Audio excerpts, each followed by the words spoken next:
Yo, yo, yo, what is going on, everybody?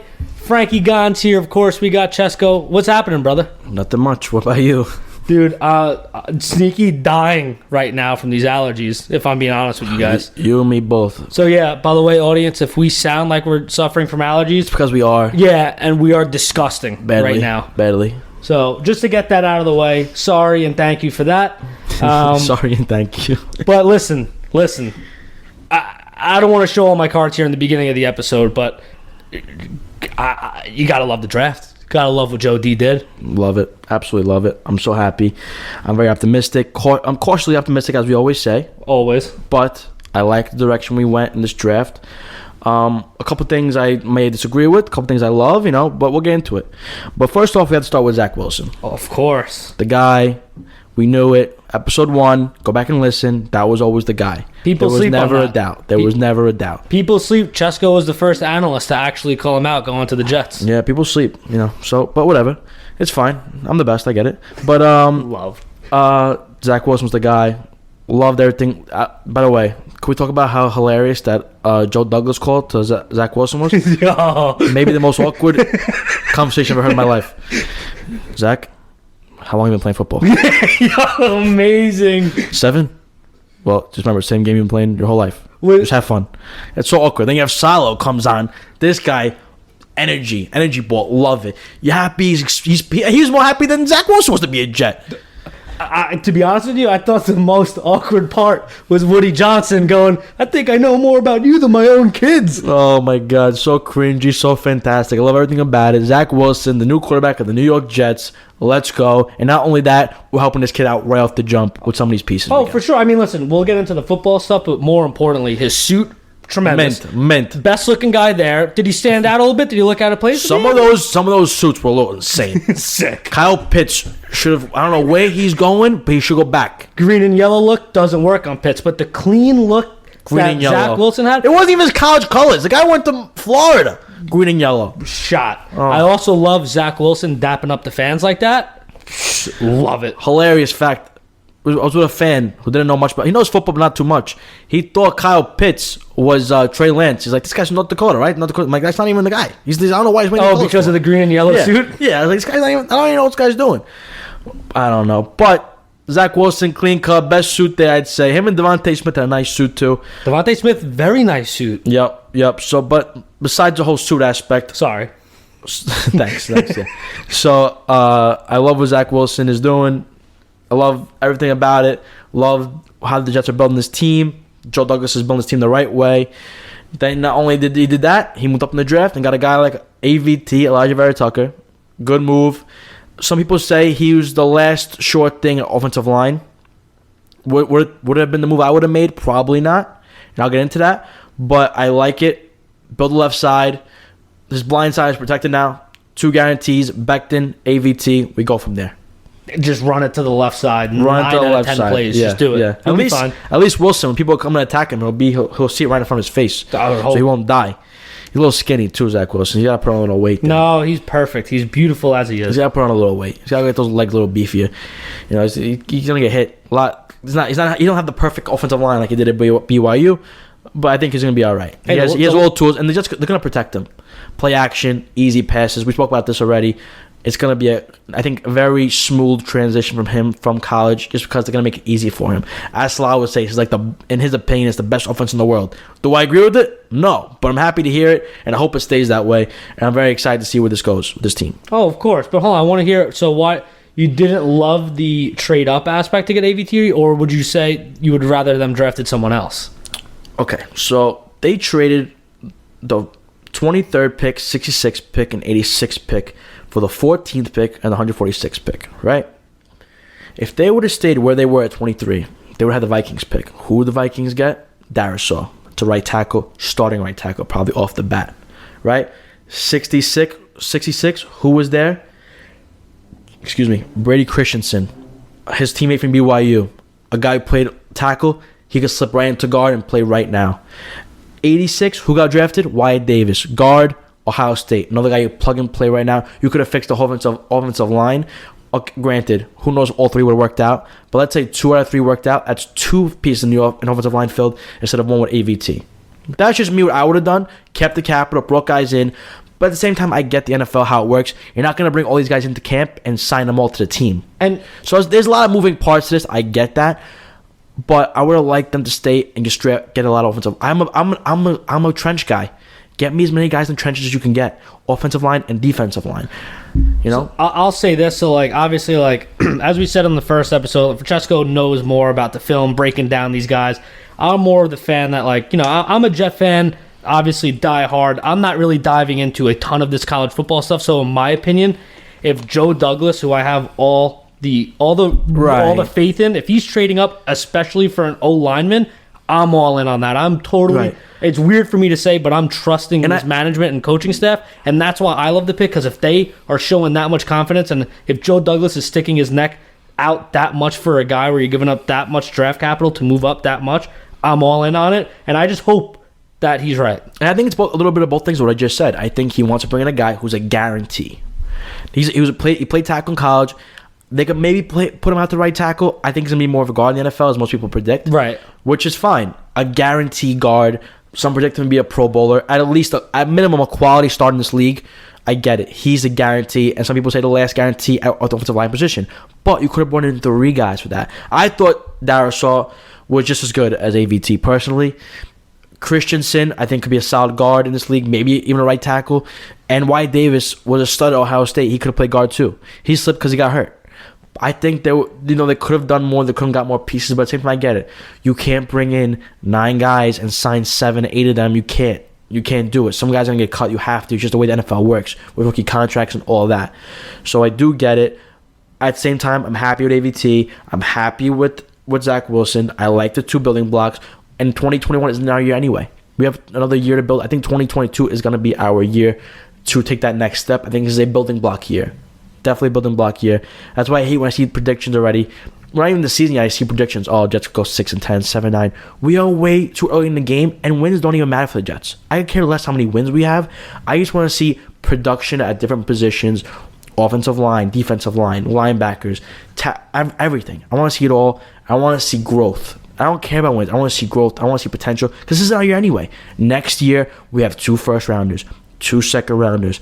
That's when we fill those positions. We get that. I see people already complaining. Oh, we could have got a corner in the draft. Could have got a corner. Could have got a Newsome. Could have got this guy. Guys, we're not there yet. And give it time. We have years. We're still a year behind. Let this guy build the way he wants. I'm happy you're bringing up growth, and I'm happy you're saying that because I think we could all agree that you need growth, specifically with how this team has been over the last few years. A lack of offense, no numbers being put up. You need growth, especially on the offensive side of the ball. You need to surround talent. Around Zach Wilson. Not only with talent up front to protect him, but also with receiver, which will go right into the third pick for the Jets. Elijah Moore, 34th overall. What do you feel about that? Love Elijah Moore. Love him. Absolutely love him. That's my guy. I was big on him pre-draft. I won't say I've been big on him. I would say I've been doing my because I didn't really think the Jets were going to draft a receiver, to be honest with you. Me neither. We had 4 receivers. We had Corey Davis, Denzel Mims, Keelan Cole, Jameson Crowder. I mean, there was a chance they were going to cut Crowder, but they didn't yet, so I wasn't really sure. I just figured that was before we were going to go into it. So I wasn't really doing much research on receivers, but over the last couple of weeks, I've been looking at receivers, and there's been some that, stuck out to me. And Elijah Moore definitely sticks out. Definitely sticks out. And I was actually texting one of my good friends, big fan of the podcast, actually, and he was telling me, he's like, about the Kadarius Toney pick for the Giants. He's a big Giant fan. He's like, oh, I love Kadarius Toney. I like him. I would have rather gotten Bateman. I said Bateman wasn't the guy. Toney wasn't the guy. Elijah Moore was the guy. This is night 1.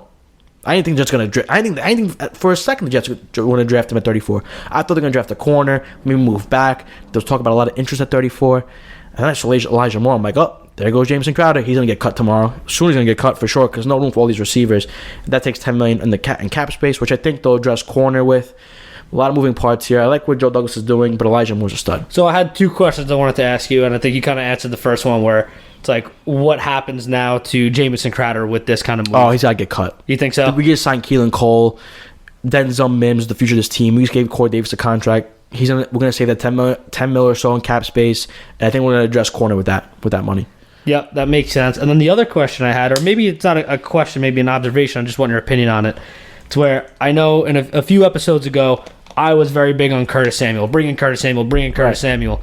Does this kind of, I don't want to say replace him, we never had him, but are they a similar type of player? Like, how would you describe Elijah Moore? What should Jet fans expect from Elijah Moore? I expect a Quincy Enunwa type when he was playing for the Jets. Love that. A really productive receiver, but he has even better ball skills than Quincy Enunwa had. This kid is a stud. I don't know if any of you guys saw, look it up on Twitter, or maybe it's on Instagram, what AJ Brown said about Elijah Moore. Raving reviews. Said this kid, he was at the pre-draft for Elijah Moore, said he thought he was better than him. He thought AJ Brown thought Elijah Moore was already better than AJ Brown, which is crazy. He goes, "You're a great guy. Jets getting not only a great player, but a great human, culture guys. Exactly what you want in this team. Elijah Moore." So thrilled he's going to be a part of this team. And he's going to get a lot of opportunities because guys who can play in this slot and create separation like he can, and he's going to be Zach Wilson's best friend. I'm sure they're going to get him the ball in very creative ways.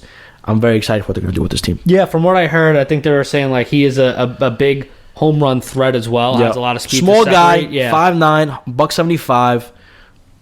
But he gets separation. He's aggressive, great ball skills. Love across the board. Checks all the boxes. Thank you very much, sir.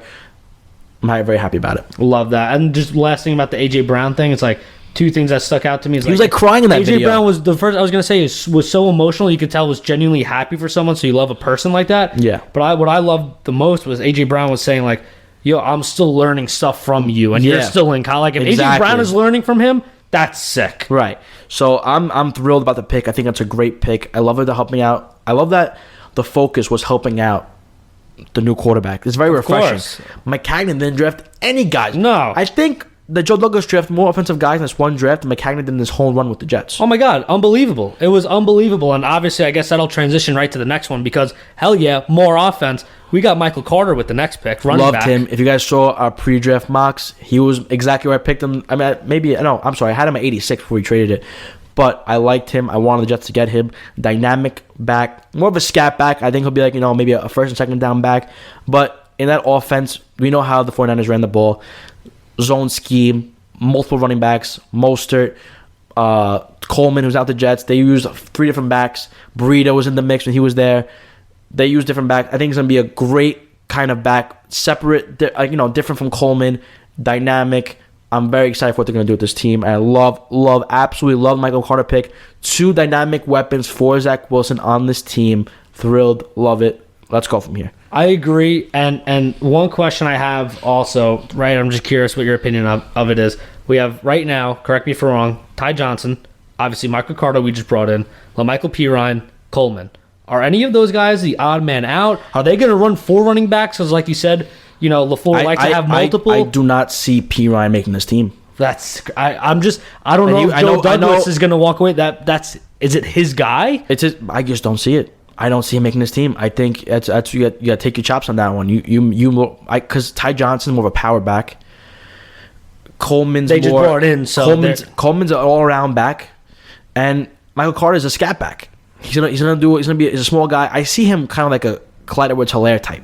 He's the same exact kind of back. I don't think Clyde Edwards-Helaire is a 3 down back. They used him as one, but I don't really think he is. I think he's a 2 down back. But I think Michael Carter will be used as a first, second down back, and I'm very excited. I think he has a lot of potential with his team, with this offense. He's going to be great. I really, and I think Pirine's an odd man out, just circumstances, and I think he'll find a spot somewhere else as a second, third down, second, third back. Oh yeah, for sure. But yeah, guys, the New York Jets in the first 4 picks got 4 offensive players. How many years I watched draft and I just expect a defensive player to get drafted in the first round? I mean, obviously this year was an exception, and the Darnold deal was an exception. But I'll be honest with you. At this point in the draft, was I excited and super happy that they were getting offense? Absolutely, I was pumped. And then I sat back down on my couch and I'm like, wait a second, the defense is also god awful right now, in my opinion. Right. So, listen, he did address it in the second half of the draft. Right. Day 3, he addressed it. I mean, he did exactly what I thought he'd do. I mean, the first guy, Jamie Sherwood, I was like, Jamie Sherwood, who is this guy? I mean, I didn't know who the hell this guy was. And I started doing research on him. I'm like, okay, this guy really played more of a linebacker role, so I think he's going to be the weak side linebacker. They're going to try him out there, see if he fits, because I don't think Blake Cashman was ever the fit there, a weak side linebacker. So I like that coverage type linebacker. I think he's going to be a good fit for this team. I expect him to be, a guy, a versatile player who could drop back, and I think that's what they like about him. He's very versatile. I don't know if he's a starter in this league. That's to remain to be seen. That defense definitely still has holes to be filled. Like, I don't think Jared Davis is the option there. That's why he's a 1-year deal. Mosley hasn't played. I'm worried about the linebackers, but Sal doesn't seem to be. So I guess we go with him. He's the defensive guru. He made it work with 5 guys injured last year in the Niners. Let's see what he does with this team. I might be losing my mind here, to be totally honest with you, but is this also the guy that played a ton of safety also? Oh, no, he was a safety. He was a safety. He was said to be a safety, but he played, I think, even more linebacker than people give him credit for. He played I think maybe he might have played more linebacker snaps than he did at safety. So you envision him? People are projecting him to be a linebacker on the Jets, or you think he's versatile? I think he's gonna be a linebacker. Gotcha. I see him being a linebacker. His measurables weren't great compared to other safeties in this draft. I don't think he's featured at safety, and I think that's pretty much what the Jets drafted him to be, a linebacker. And that makes sense because the Jets do need depth in the linebacker position. They absolutely do. So that makes perfect sense. Yeah, for sure. And then, they draft some other guys too. A Jason Pinnock, who has all the tools, but he wasn't polished. He wasn't great. Made some mistakes. A lot of guys like that. I'm gonna get this so messed up. This name, Nasir Lead, Hansa. Last name Nasir Lead. I think his first name is Hansa. How do you have that? Hamza Nasirildeen. Yeah. Okay. We'll just call him Hamza Naz. Okay, Hamza Naz, that's my boy. Another guy. Oh, don't sleep, by the way. Don't sleep on Michael Carter II, the other Michael Carter. Right. You're right. I missed him too. I think he could be a slot corner for us on this team. Carter, you're talking about? Michael Carter. Yeah, I think he could be a slot corner for this team. But again, who really knows? I didn't know anything about this guy before the draft. No, yeah. This is post-draft research. I think once Duke coached up, well, obviously Duke is a good coach there. But we're going to see what he's going to be in this team. I think he could be a slot corner, potentially maybe a special teamer if he even makes team at all. Right. You guys got to remember, not all these guys can make the team. I'm going to assume most aren't. Well, a few episodes ago, we went over the Jets roster, and we said that on the defensive side, we thought obviously their biggest needs were linebacker, cornerback. You need depth there. You need to actually have guys to start there. So, look, the Jets drafted 2 linebackers. They drafted, 1, 2, 3 cornerbacks. You hope... The hoping that they're throwing stuff at the fan, hope it sticks. You hope 1 or 2 of those guys, maybe 3 stick. Even if they become special teamers, that's productive for the team. So that's what I'm assuming that they're hoping for in this team. We're gonna see what happens. I still think they're gonna. I don't know why they haven't brought back Brian Poole yet. The guy's been good for years. Put him back in the slot corner. He's gonna be cheap. Just bring him back. Maybe they're waiting to see if they can make a bigger splash at corner when they cut Crowder. Maybe, I don't really know. Well, I think the Crowder money is gonna go to Sherman. That seems so easy transition. $10 million from Crowder, get right to Sherman. That makes perfect. Yeah, I didn't even. Yeah, you're right. Give it to Sherman. Put him on the outside. You have Bryce Hall at 2, Mullet as a 3. You go from there. That's they love each other, Salah and Sherman. So that should be an easy fit. So I don't know why they haven't done it yet. I'm sure they're gonna do it. A verbal agreement where it's like, hey man, you're gonna come over. Let's just figure out some money. I mean, we'll see. I guess. I mean, a 1-year deal, $10-12 million. I'll do that for right now for Sherman. Why not? He's better than everything we have right now. You can't make Hall the number 1 corner in this team. And Mullet's definitely not. Unless, hey, listen, Salah knows defense, and I trust him fully with it now. I think he trusts his D-line so much, he doesn't care with the rest of the defense. Or maybe he looked at film and realized, hey, Greg Williams was doing something that didn't benefit these guys. I think these corners are actually better than what they are. Right, I'm comfortable different with that. schemes, Maybe. different schemes. Maybe, who knows? We're gonna see. Hey, the idea is there's going to be a lot less pressure on the corners because you're actually going to cause a lot more pressure with the quarterback, and you can help out the corners and safeties that way. So maybe that's factoring into their decision. Who knows? No one knows what they're discussing behind scenes. Overall, I love what the Jets did. I really do. So let me ask you this: if you had to give it a grade, what are you giving it and why? A-. Okay. A- because you got your franchise quarterback, and you're helping him. You got a guy who could play guard for him for the next 10 years, they say. A Pro Bowler type, possibly. At a minimum, a quality starter. You got Elijah Moore, who could start right now. Yep. Michael Carter, who will be an integral part of this team. You just drafted 3 starters. You cannot give a A- low as possible. Only reason why I give an A- because if it was me, I would have kept the pick and gotten the 3 other. I would have done Darius, but they didn't know. They didn't know that they were going to fall. To me, Darius Rose was a top 15 pick. I never would have thought he would have fell at 23. Right. So, it's hard to fault them for that because who knew? Maybe they didn't have the same opinion of Wyatt Davis or Brady Christensen. So, but to me, A-, that's still a great grade in my opinion. And I'm excited where we're going to go from here. And we'll see what happens. Maybe I'm a little bit of a harsher grader than you are. I have no, genuinely sitting back, I don't really have any major complaints. I'm very happy with what they did. I give it a B+. I do agree. I'm not necessarily that they shouldn't have traded up for that O-lineman, but maybe instead of getting 3 of these corners, you get 2 corners, you bring in another O-lineman just to help out the right side a little bit. And I know I brought it up before, and I'm probably thinking too much into it, but the Jets tight ends, I think that really helps out a quarter. They have no tight ends. I don't trust Herndon whatsoever. I don't think it would have hurt to take a stab at a tight end. I'm not going to sit here and say I watch film and know all these guys or something like that, but I think they did have an undrafted kid that they just brought along from, I forget what school. Yeah. They did something like that. I just hope they figure out the tight end situation. Maybe they like Herndon more than I do. I don't think they're concerned about that, to be honest with you. I think they're more cared about blocking for tight ends. And I think their signings really showed that. I think they got, was it Croft? Maybe Croft? Yeah, they did. They did. Yeah. They got Croft, so I think that he's a great blocking tight end, and I think that's what they decided that they wanted there as a blocking tight end. So I think that they're not really concerned with it. Because I feel like if you don't have a dynamic tight end who could do it all, like one of the top 5, sure. You gotta you just want a guy who blocks well. Yeah. And they have weapons now. Elijah Moore could act in that slot role where a tight end would play and get a lot of receptions there. So I really don't. The tight end position doesn't really bother me. Doesn't scare you too much? No. I'm more concerned about the linebacking depth and corners. And I think they're going to draft that. I think once Sherman comes over, that's a big help.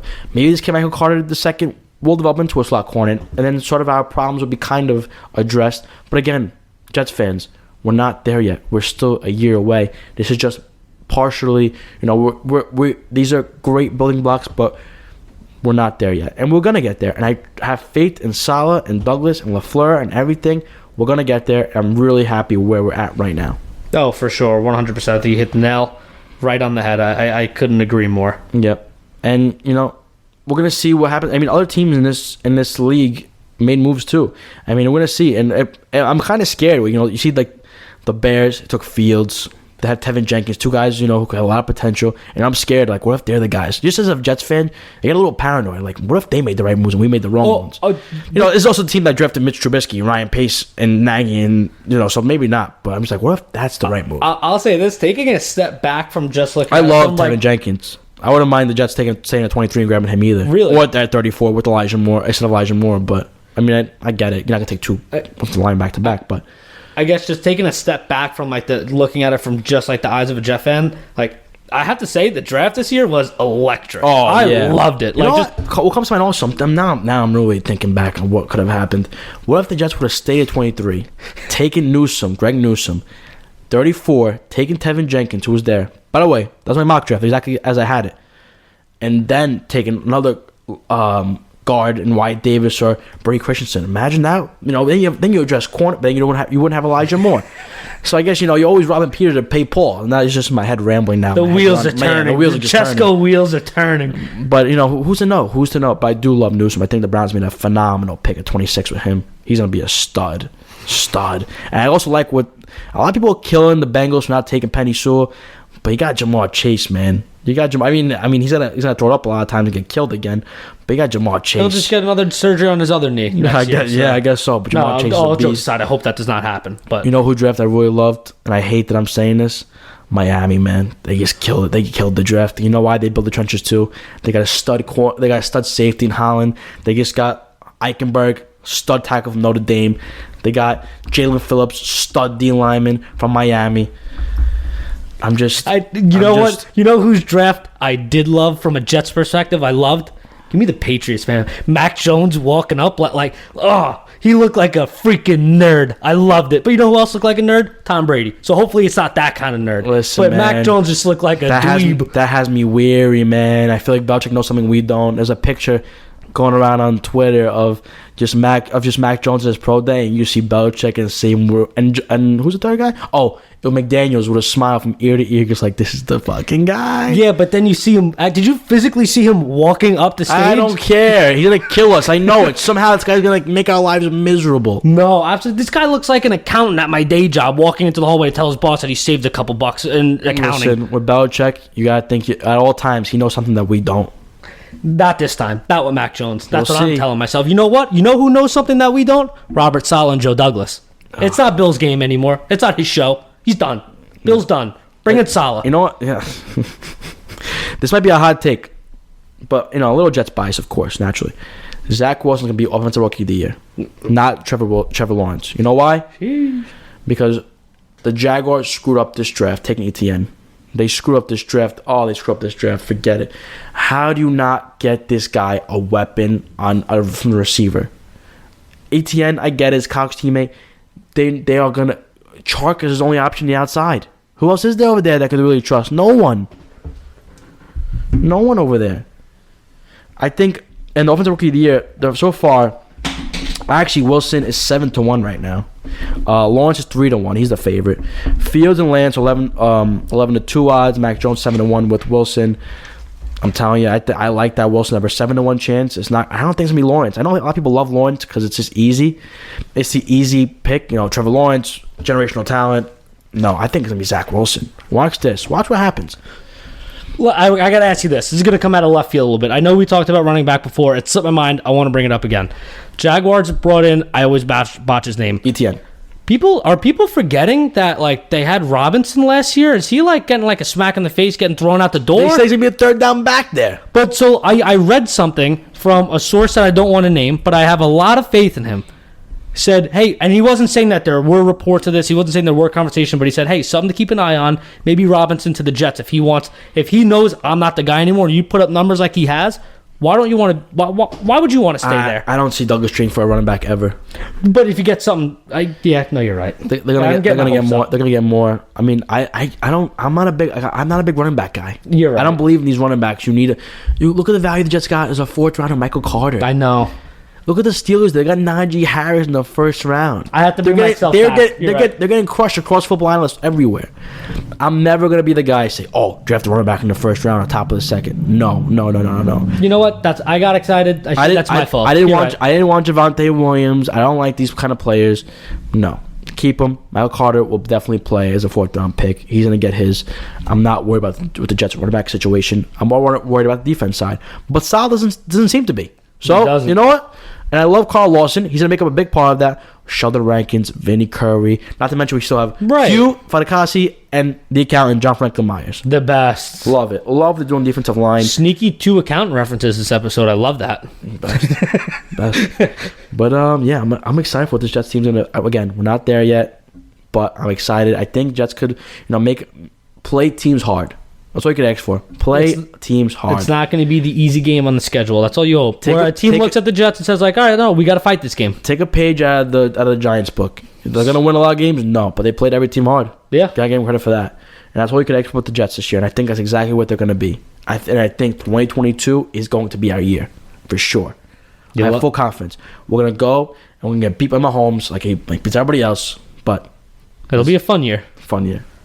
This energy in here is a little too good right now. I feel like we have to, go back to where we're usually, pissed off. So I know Gons is a pissing me off segment that he wants to get into. So take the floor, kid. All right. So, guys, this is going to be a little bit wild. So just bear with me. It's going to be out of left field. And it doesn't really make a ton of sense. But it pissed me off when I saw it. Here we go. So Jets social media is doing a great job, obviously, of putting in the calls that Joe Douglas is making, to all the players when they're drafted. So, the normal order is Joe Douglas calls the player, they talk, hands the phone over to Saleh, who then hands the phone over to the owner, Woody Johnson. And they were doing that for the first few players. And honestly, I was too angry, so I forgot what player it was. It was later on in the draft.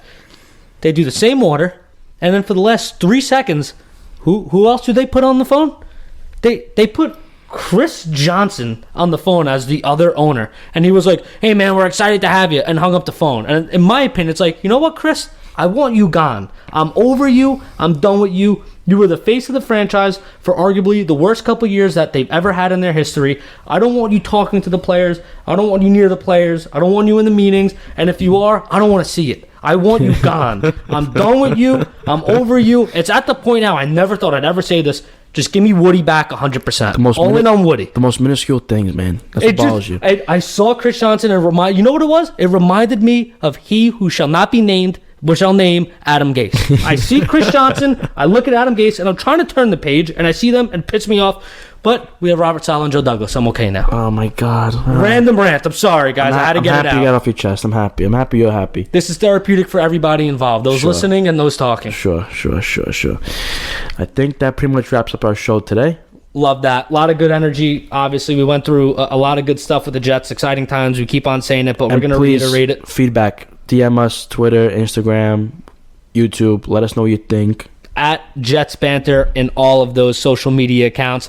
But listen, Sunday night while we're recording, it's getting late. I'm getting pretty hungry, so let's go get a goddamn snack. Peace.